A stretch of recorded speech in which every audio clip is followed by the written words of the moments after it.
Nayebisa ki ba Congomani ke l'occupant a changé le G.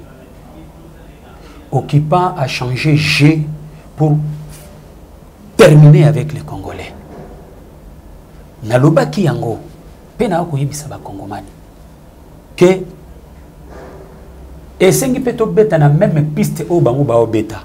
Il faut qu'on applique théorie de désordre. Bazo sala makambo bazo sala wana biso tezo kene la diplomatie ba omone la biso.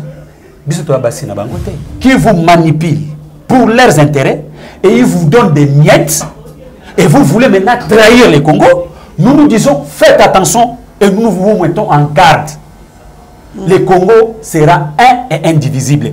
Madame, toko belle là-bas esprit à Mobutu. Je dis c'est un pion de Kabila.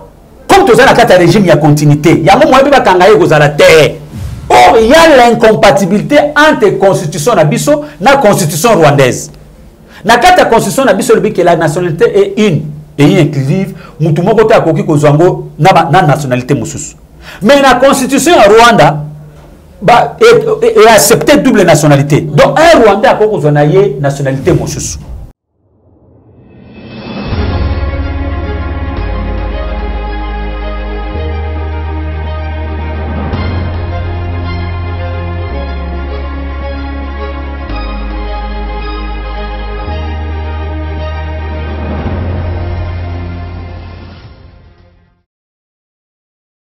Monté Baladia Plus Claire Télévision, la chaîne de la vérité, la chaîne qui vous informe à temps réel, grâce à une fois de plus, na vanda kuna bino na numéro ya sika na mona mboka Michel Bangala, to meka kusuanaye pour l'actualité sur circuler on a vu les provinces ya Kinshasa. Je peux pas commencer cette émission sans souhaiter joyeux anniversaire à mon réalisateur Joël Gona qui fête déjà son anniversaire. Baluba feta kaka, feta kaka.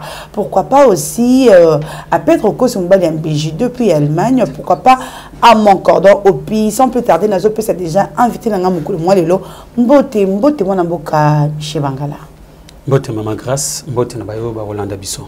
Bonne santé. Oui, santé, Zamalam, santé, Tozan Angolo Nzambe. Boni éveil patriotique. Éveil populaire. Voilà, éveil populaire, les alliés Lingomba ou tout Nzamba Pesu Songolu, Yakokamba, pour l'intérêt à Congo, parce que to banzi que Bisoba Congolais n'a moni comme si tu as moins mingi na distraction. Distraction dans le sens que, to tigaliga koloba.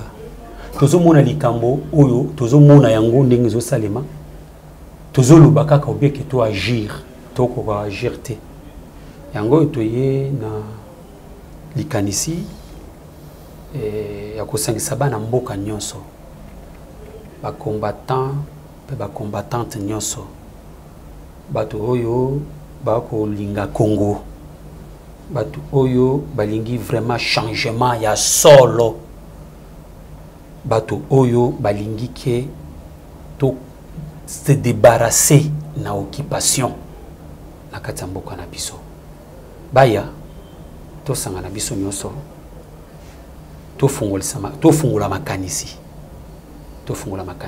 to yeba comment nous devons faire pour se débarrasser de l'occupation biso tozo na esprit ya ko agir sur terrain tozo na esprit ya maloba mingi te yango yomoni que ceux qui te bandina no makambute sur terrain parce que tozalina no ko lukato to légaliser makambo nyonso pour te se faire prendre pas ya occupante hein moni ceux to agir sans mokanda moko bah ce sont des occupants qui dirigent le pays aujourd'hui et vous avez l'occasion pour na bango bazo biso pété yango esengi keto mi batela to lingana nous keto zwa mikanda kuna na ministère intérieur et on fait appel na ba congolais pe ba congolaises nyonso ba congomani nyonso partout dans le monde ba se rejoindre na biso to sangisa makanisi to zo ba document parce que ba démarche déjà c'est salemi déjà senga moi misolo moi ebele et je senga biso pena misolo pour que to pesa bi na Congo makambo nyonso ezalaka pasi yango to ko bunda de façon que nzamba sunga biso toza mikanda toza document c'est tozu yango tout bandi action sur terrain. Mais de l'autre côté, nous sommes en train de se réunir, toujours Sangana, toujours Solola, toujours pour préparer à venir, et toujours au Salaba Réunion. Parce que et c'est un peu bongama jusqu'à ce que tous documents. Donc, éveil populaire, les autambolaki. Merci beaucoup. P. Tozo Kopé, ça bienvenue na Papi beaucoup à la OYO a intégré déjà éveil populaire. Topé c'est déjà bienvenu. PCM représentant éveil populaire na Paris. Hein? Ok. Yo ana PCM Bote bisika ali. Deko to bundala bitumba po to libérer mboko au Congo. Ok, moi namboka Michel Mangala, tout le monde qui mukulu moi samedi, y a pas si comme on a que non.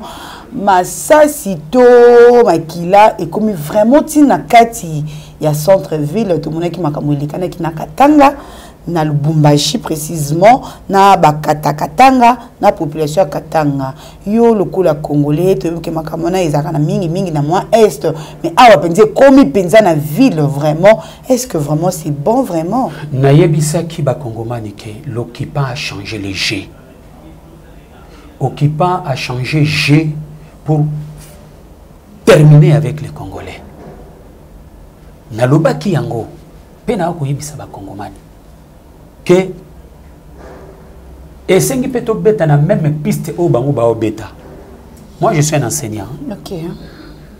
Dans ça dans ça science politique. Il faut qu'on applique théorie des désordres. Dans le bac je pense une mission qu'on avait fait avec toi. Il faut appliquer la théorie des désordres parce que les désordres agencent l'ordre. Ce qui yo yelinga na bitumba ngape kaka soko yena banzete ngape na zuba nzete to bundi au moins to créer équilibre yo ko banga ngape na banga yo mais ceux to komi ba créer bazo sala makambo bazo sala wana biso tezo kene la diplomatie ba moni la biso to basi na bango te. Vous savez ce qui se passe na Lubumbashi lelo oui ezali manipulation ya occupant dazo manipuler ba peuple congolais. Les Congolais ont accompagné occupants. Et c'est là où je suis en train de dire, je mets en garde tous ces gens-là. Je mets en garde tous ces gens-là. Ces gens qui cherchent à balkaniser ce pays. Madame, ces gens-là, les leaders là, il y a Lubumbashi où on a manipulé ces gens-là.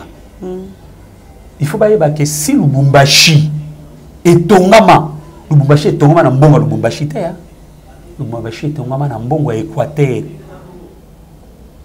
Osa koyoka? Hein? Et tongama na mbongo Équateur. Et tongama na café ya Équateur. Et ça na province moko te o et tongama ka pona ngo moko. Vous comprenez? Ba province nyonso o ya bimisa o ya cha o ya bimisa o ya che o ya bimisa et tongi mboka o Congo. Donc, tous ces provinces sont liés entre nous, tous Simbana. Alors, par manipulation de ces occupants-là, qui vous manipulent pour leurs intérêts, et ils vous donnent des miettes, et vous voulez maintenant trahir les Congo, nous nous disons, faites attention, et nous vous mettons en garde. Le Congo sera un et indivisible. Madame, toko belle là-bas esprit à Mobutu. Soto kota bonganga pona Mobutu pour que unité mboko ezala. Toko belle la esprit à Mobutu. Basa va se quitter.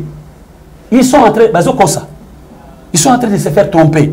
Tala les loyo. Bako se citer cette histoire là, il y a Bakatakatanga. Oui. Mais oui, c'est lui le chef, il y a Bakatakatanga. Oui. C'est lui le chef. Quelle est la motivation? La motivation, c'est que Kabola. Donc, le Bumbachona et Kabona, la province Moussousou. Ndeng ba démarche au Rwandais, ba Ougandais, ba Zanangona Est. Mais ce sont les mêmes pratiques, les mêmes gens là. Ba comme ba van wana, il est comme dans le Bumbashi. To kamate lui comme la province Moussousou, soit na Kasai, soit Wapi. Vous comprenez, madame? Donc, toutes ces pratiques, il faut tout aimer l'amour. Moi, c'est ça que je suis en train de faire appel à notre peuple partout dans le monde. L'air n'est plus encore au discours. Moi, j'appelle la bateau à Maëli. Mettez vos intelligences. Réfléchissez. Quel qu'est-ce que nous devons faire? Et tu qu'on réfléchir, mettons ça en pratique. Okay. C'est ce que moi je suis en train de demander et je fais cet appel dans le Congo Manitou dans le monde. Et on va gagner ce combat d'une manière démocratique, pacifique. Balinga teto longa yango. Parce que Makila ancêtre nabiso. Ekoloba. Makila ancêtre nabiso doit krina bango ekobeta. Et nous-mêmes Congolais, il faut toyeba nini otolingi. Qu'est-ce que nous voulons? Lelo, quel discours? Discours papa bako finga ka finga ka. Ogoleka na télévision banino ko finga. Ogoleka na télévision obaniko s'attaquer kaka na muninga na au Congolais. Nous allons où? Or, c'est le jet de l'occupant pour diviser afin qu'il y ait un régné. Madame, nous avons anticipé la présentation de tribalisme, comment remise et reprise, il y a 12 personnalités. Voilà, on va parler de tout ça. Madame, si vous ne le savez pas, que Congo Oyo, ils ont d'abord bien Nzambé. N'est-ce pas? Oui. Nzambé, ils ont kaka. Ils attendent Nzamba kosala kaka. Te. Nzamba kosala kaka te. Dieu doit agir à travers l'homme. Au monde attend bana Israël ba bima na Égypte. Ba katisi mer rouge, ba bani okende ba kotana ba mboka moko ba benga ceux qui ba salisien. Ba olela parce que ba banga pour que ba attaquer bango. Nzamba na ebisi bango bokende bo bunda. Mais papa na ozana bino. Donc oui, tous les chrétiens, tous semblent la Nzambe pour l'intérêt de notre nation. Et c'est la même direction, pour que tu chasses occupation. On ne peut pas croiser les mêmes, madame. Mais papa Michel, et là, comment il y a pas, c'est ça que non, je dis, c'est pas la première fois ça dans ma cam. Oh, bakanga est un régime, oh, tu connais, ah, bakanga kaye, l'exception, bakanga, je dis, kyungu, alors que ça est sous ma cam. Je dis, ça, Moutoua Kabila, ouais, ce sont des bababladi, et ça va avoir diversion. Mais bon, bakanga qui est, ndenga bima na prison. Ndenge je dois bima na prison. Na batolo baboma batute bakanga bango ka bon mais muto assassinat batu. Bobinda bima na prison. Je dis c'est un pion de Kabila. Vous voulez que vous dise quoi, madame? Non, papa Michel. Donc c'est pour dire quoi? C'est pour dire quoi, maman Gracia? Maman Gracia, c'est pour dire quoi? Tous un régime, il y a continuité. Comme tous un régime, il y a continuité. Il y a un moment où il y a la terre. Comme tous un régime, il y a continuité. Mais madame, tout ce le bangot, tout le bangot, Kabila, de côté, le en train de faire le jeu de Kabila. Azo accompagner Kabila juste à ce que Kabila a besoin de pouvoir. Mais une chose certaine est aussi battée. Ça ne va pas tenir. Papa Michel, tu m'as expliqué un pouvoir, mais on continue. 2 minutes pour donc c'est pour dire que Azako Sala Jia Kabila au monde qui a na Brazzaville peuple ça qui j'ai même des images sur on a compté sa ville sur bozana monter au monde peuple ndenga zolo bakeno to boy alliance wana to boy mais il y a que na Brazzaville bikeno alliance c'est une éco et continue c'est la diversion n'est-ce pas ba ko poussa na passer mikolo ti to comme pembeni Kabila za na mbongo belé n'est-ce pas o ayibi na mboka oyo et à cause de bon, on a appelé pour que l'élection soit les mapois aux hommes à pouvoir. Mais biso tu faut te télémélango, yango to bien le peuple et ça na biso kanisa, tout tcha maël pour que to sauver bon. Papa Michel, tu me racontes comme il y a 12 personnalités, il y a 5 recensement et ça les mana Congo et ça les mana mboka na biso to yebana, to zandengeni ba Congolais ba zandengeni. Maman, 12 personnalités bazoki li kanisi pona tout ça la réforme institutionnelle.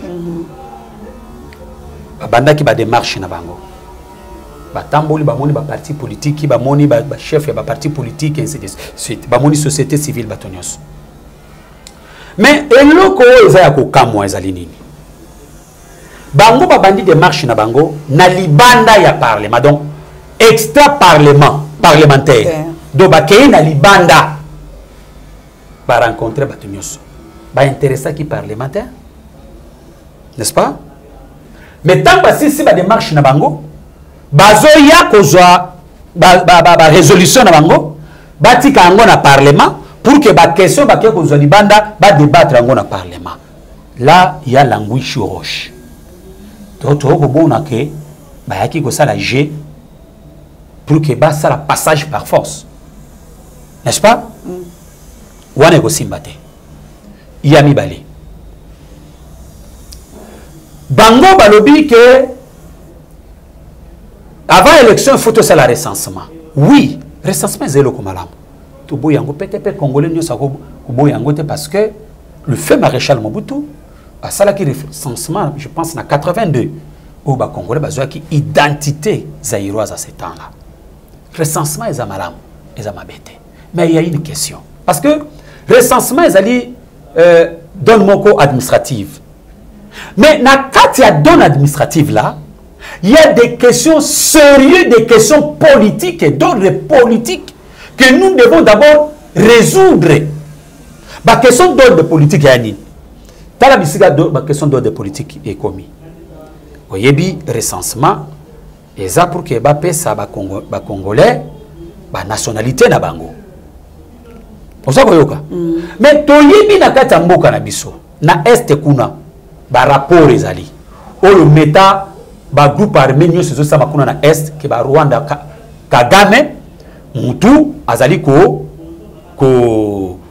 créer ba groupe armé wana et ba groupe armé wana ba kota na RDC bazo buma ba mama na biso ba buma ba papa na biso ba buma ba ndeko na biso basi mibali ba violer bango ya bandeko basi ba ko viola ka bango ko banga wana bandeko na biso baza ko kima baza ko tika ba espace makambo na lobeli yango mwa mingi tanga ba ko tika ba espace bango nde ba osa nini ba okota ba Rwandais ba Ugandais ba ko zo ba espace wana na ota ko mona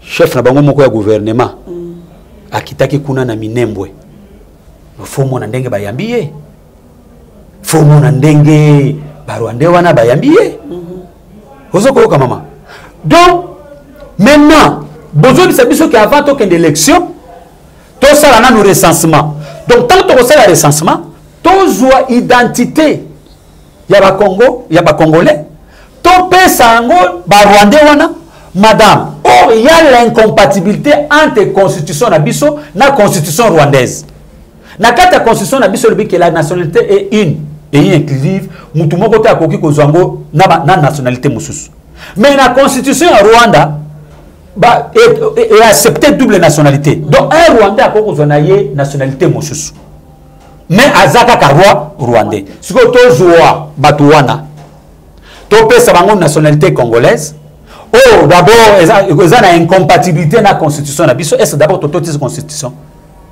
bon to longwana nous ma constitution donc to reconnaître bango to pesa bango mabele ya mboka na biso madame et lobby banani oyo bakoya kosala désordre banani oyo bakoya kosenga autonomie ya mboka makambo osi na lobby yango mwa mingi mais totuna nanu ndeko lelo oyo babanyamulenge bakoloba ke bango bakosenga reconnaissance ba reconnaître bango mama atayo moko yo limbisa école les années bon par exemple oza par exemple Mouchaïli d'abord wana ngam na loba oza Mukongo oza Mouchaïli bon nazo par exemple ozali mutu bon nazo ga oza mutu Équateur ipai nanga nazo ga oza mutu Équateur donc ngai mutu Équateur na bana osenga ba pesa nga nationalité na kata mboka nanga est-ce que vous croyez ça vous imaginez ça madame est-ce que vous imaginez ça ça montre clair et net que les Banyamulenge ne sont pas congolais. Ok, papa. Donc c'est pour dire quoi je chute par là. Mais ce n'est pas encore le moment. Avant que le recensement ait ça, il faut d'abord, qu'on parvienne à se débarrasser de l'occupation. Deuxièmement, tous les institutions légales est légitime et légal pour que nous puissions diriger ou engager la République à la reconnaissance à Moutunios, donc ça l'inventaire, donc yeba nana congolais te, donc kenango malé pour nanga cette histoire de recensement pour nanga et vous même 5 ans même 10 ans pour na kolandela mutu moko original. Ouais, bon ça n'engage que moi. Parce que faux Congolais, comme belé, comme revendiquer droit, comme revendiquer ma belé, alors dans nous ne pouvons pas accepter ça. Papa Michel Bangala, c'est pour quand les remises et reprises, il y a coordinateur, coordinateur, il y a la Moukapo. Ah, on appelle remise et reprise à la Moukapo et ça, et comme un cas problème. Et comme un cas problème, ah, peut-être qu'on se continuer, 2 ans, on va sous Kanango. Pour remise et reprise, quand il y a coordinateur, quand il y a problème des problèmes. Non, madame. C'est là qu'il faut comprendre entre le regroupement politique Moussoussou et la Mouka. Au moins, le regroupement politique Moussoussou, CASH, FCC, on a une autorité morale. On a un lobby yango salema. Soit lobby que zoye nyataye, vous avez pas nyati yo poye autorité morale lobby. Mais et pas un abus, c'est la démocratie. Kuna ezali membre autorité morale des athées. Kuna ezaba leader. Il faut mettre un point de vue na bango ba s'accorder sur un point de vue na déclaration au bango bako. C'est l'île technique de c'est ça qui nous ça nango. Ce qui est kaka discours au yesengi qui est basala. Il faut se mettre d'accord sur maloba o bango ba loba. Donc toi c'est un peuple na biso baza bango kimia. La Mouka est défenseur du peuple maman. To défendre la biso ka peuple. Fayulu. Espoir à peuple. Merci beaucoup Papa Michel Bangala. Merci beaucoup na baibos pour ça qu'il va écouter la biso na numéro ya biso mokolo moi lelo soko sepele kinango ko bo santé na ko commenter ko s'abonner pe ko partager et ko ça la biso vraiment plutôt comme makasi nga bino grâce tumba je vous dis vraiment de vous abonner vraiment massivement ce qui peut suggestion to conseil ezali to qui peut moi mutuna ce qui peut ozaki pe na liloba poto yu muso ko baki sape benga pe kakana to ko sola benga pe Papa Michel to ko sola ngo vraiment makasi je vous dis vraiment bye et au prochain numéro.